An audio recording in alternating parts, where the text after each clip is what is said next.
అల్లు అర్జున్ హీరోగా నటించిన చిత్రం దువ్వాడ జగన్నాథం. పూజా హెగ్డే హీరోయిన్. హరీష్ శంకర్ దర్శకత్వంలో దిల్ రాజు నిర్మిస్తున్నారు. దేవిశ్రీ ప్రసాద్ సంగీతం అందించిన ఈ చిత్రం పాటల్ని ఆదివారం హైదరాబాద్ లో విడుదల చేశారు. అల్లు అర్జున్ మాట్లాడుతూ హరీష్ శంకర్ ఎంటర్టైన్మెంట్ ఎంత రాయగలరో, ఎంత ఎమోషన్స్ రాయగలరని గమనించా. పంచ్ ఎంటర్టైన్మెంట్ కలిపితేనే ఈ సినిమా.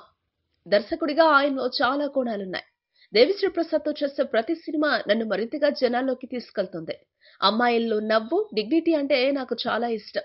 పూజా హెగ్డేలో ఆ రెండూ ఉన్నాయి. దిల్ రాజు గారి సతీమణి మరణించిన బాధలో ఉండి కూడా సినిమా పూర్తి చేశారు. ఆయన కోసం సినిమా తప్పకుండా ఆడాలని కోరుకుంటున్నా అని అన్నారు. ఇకపోతే గత కొంతకాలంగా బన్నీకి పవన్ ఫ్యాన్స్ కు మధ్య వార్ జరుగుతున్న సంగతి తెలిసిందే. ఈ నేపథ్యంలో సోషల్ మీడియాలో బన్నీకి చెందిన ఏ టీజర్ విడుదలైనా పవన్ ఫ్యాన్స్ డిస్లైక్స్ కొట్టే కార్యక్రమం పెట్టుకున్నారు. అదే పద్ధతిలో రీసెంట్ గా బన్నీ డీజే టీజర్, ట్రైలర్స్ కు మాత్రం డిస్లైక్స్ వచ్చాయి.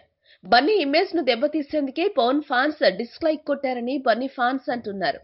ఈ విషయమై సోషల్ మీడియా వేదికగా పవన్, బన్నీ ఫ్యాన్స్ మధ్య వార్ జరుగుతోంది. ఈ నేపథ్యంలో అల్లు అర్జున్ ఈ వివాదానికి శుభం పలకాలని నిర్ణయించుకున్నట్లున్నారు.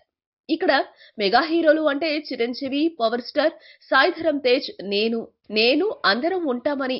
అయితే ఎవరి ఇష్టానికి వాళ్ళు ఆయా హీరోలను ఇష్టపడతారని, ఫైనల్ గా మేమంతా మెగా హీరోలమే అని అన్నారు. అంతేకాకుండా గతంలో చెప్పను బ్రదర్ అంటూ పవన్ ఫ్యాన్స్ ఆగ్రహాన్ని చూసిన బన్నీ తాజాగా డీజే ఆడియో వేడుకలో పవన్ పేరు చెప్పాను బ్రదర్ అన్నట్లు పవన్ ఫ్యాన్స్ ను కూల్ చేశారని అంటున్నారు. ఈ వీడియోపై మీ విలువైన కామెంట్స్ ని మాతో షేర్ చేసుకోండి. అండ్ ఇంకో విషయం, సబ్స్క్రైబ్ చేయడం మర్చిపోకండి.